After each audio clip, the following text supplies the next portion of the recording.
Macam kalau kita pernah dengar macam antisocial personality disorder, borderline personality disorder, yang hype sangat tu narcissistic personality disorder. Personality disorder tu apa sebenarnya? Personality disorder ni adalah kecelaruan personality seseorang. So means ada karakteristik pasal personality dia yang boleh mendatangkan isu kepada dia. Okay. Apa yang dimaksudkan dengan personality tu? Okay. So personality ni adalah set karakteristik yang agak permanent. Susah sikit lah nak ubah. So macam kalau kita kata orang tu dia ni jenis pendiam.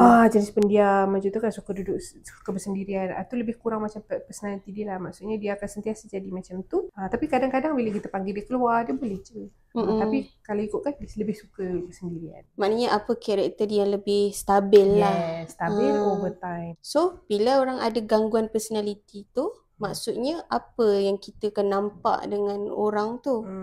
So kalau macam tu, maksudnya ada karakteristik pada dia tu yang mendatangkan isu kepada dia. Macam kalau kita pernah dengar macam antisocial personality disorder, borderline personality disorder, yang hype sangat tu narcissistic personality disorder. Tapi ada macam-macam lagi lah, histrionic, ada avoidant, schizotypal dan pelbagai lagi lah.